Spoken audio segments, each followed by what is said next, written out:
We've all seen her with her soft features, headscarf, and of course, her iconic jewelry. She inspired a book, was portrayed in a film adaptation by Scarlett Johansson, and even managed to become a meme. I'm speaking, of course, about Vermeer's Girl with the Pearl Earring. Hailed as the Mona Lisa of the North, her identity has been subject to constant speculation. It may surprise you to learn that, according to the Mauritshuis, the museum in which the painting is housed, she never even existed at all. Hey guys, I'm Liz, and today on episode 3 of Weird Art History, we're talking about Tronies. So, what are they? Tronies are generalized representations of people, frequently young people, who acted as a vessel for the artist to experiment with lighting, facial expressions, and character. While someone often sat for a tronie, remember, references are important, they weren't portraits. Tronies were frequently created as studies for the large-scale history paintings that were popular at the time, as a way to showcase the artist's skill at painting difficult facial expressions, or as a practice exercise. Where portraits were commissioned, as they were typically meant to be accurate representations of the people who sat for them, conversely, tronies were often sold on the open market, and by virtue of their origin, were a far more affordable way for people to own art. As I mentioned a moment ago, the history painting genre had an absolute chokehold on Europe during the 17th and 18th centuries. Seen as the highest form of oil painting during this time, due to the level of imagination and creativity that went into these works, history paintings make up a good deal of the iconic Western art pieces from the Renaissance to the Romantic period. As they frequently depicted several figures enacting scenes from Greek or Roman mythology, or the Bible, conveying emotion through the characters' expressions was key, and thus, tronies served as a significant resource in the creations of such works. Artists amassed huge collections of these head studies, like Frans Floris, a Flemish painter famous for his historical paintings and instrumental to the spread of the Italian art styles that informed the Northern Renaissance. Floris used them as guides for assistants and apprentices, as well as himself. It was his tronies that gained the attention of locals interested in the arts and led to the paintings becoming ingrained in the artistic culture of Antwerp, Floris's place of birth and the location of his workshop following his studies in Rome. While there are sketches created by Da Vinci and paintings like Quentin Massis's The Ugly Duchess that are seen as predecessors to tronies, it is Floris who we have to thank for their development and emergence in the Low Countries, today Belgium, the Netherlands, and Luxembourg, during the Dutch Golden Age and Flemish Baroque. While Floris spearheaded the tronie genre, Jan Levens, Rembrandt's famed contemporary, friend, and rival, played an integral part in its definition. Eventually dedicating his artistic pursuits to the portrayal of heads and busts, the most famous of his works is Bearded Man with a Beret, one image from a series of tronies of men and women of advanced age. By the time Levens departed for London in 1632, some of his tronies had found themselves in high-profile collections, such as that of Friedrich Hendrik, the Prince of Orange.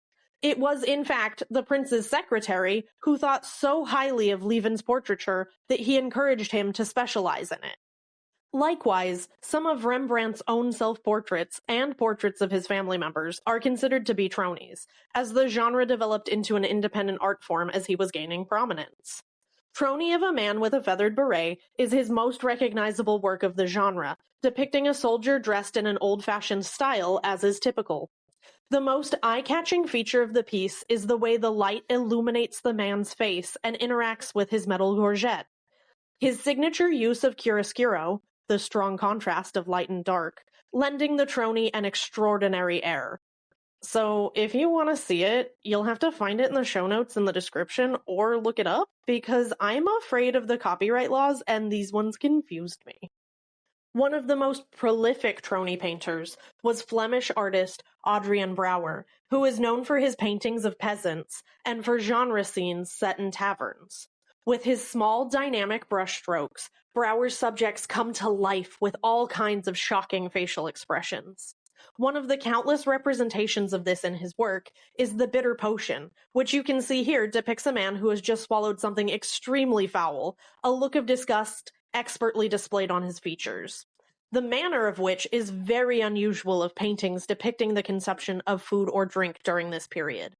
Likewise, Youth Making a Face shows us a side of rural Flemish folk that we may prefer not to see.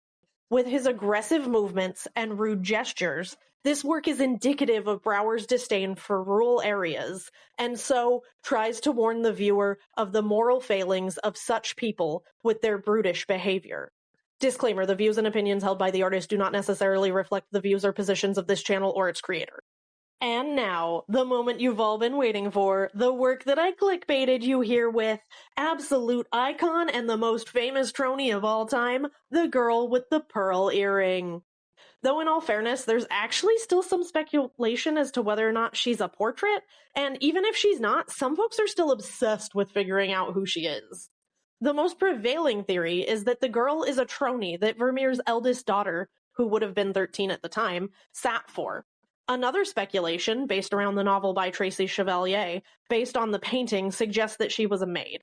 The latest theory, however, put forth by Andrew Graham Dixon, argues that she is not a tronie at all, but rather a portrait of the daughter of one of Vermeer's patrons.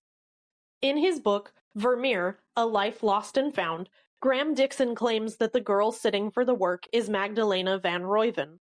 It is said that Vermeer's relationship with her parents, his patrons, Peter van Ruyven and Maria de Knijt, were far more personal than was typical of the time. It was assumed until recently that Peter was responsible for the wealthy couple's support of the artist, but in a 2023 exhibition by Städel Museum, it was revealed to be Maria. The couple was believed to have owned approximately 21 of his paintings, in addition to Maria leaving him a substantial sum in her will. He was the only non-family member named in the document. Graham Dixon posits that at the time of the painting, Magdalena would have been around 12 years old, which, at the time, and considering Vermeer and the family's shared Remonstrant faith, would have made her just the right age to be baptized. Graham Dixon continues with this assertion, claiming that he believes that all of Vermeer's paintings have deep underlying religious and spiritual connotations. His book came out just this year, so we're yet to see how likely his theories are. Adding to the mystery, Peter van Ruyven is said to have come into possession of the painting after Vermeer's death in 1675. So, if that's the case, I have to ask, if the painting is of Magdalena, why would Vermeer only have bequeathed it to van Ruyven upon his death? With him being so close to the family, wouldn't it make more sense for him to have gifted it to them to mark the occasion of the baptism?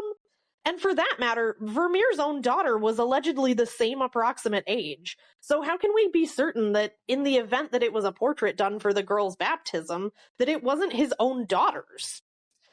Whatever the case, the history of the painting continues that it traded hands a number of times after van Ruyven died, eventually being auctioned off in 1881 in The Hague, where it was indicated in the catalogue that the artist was unknown.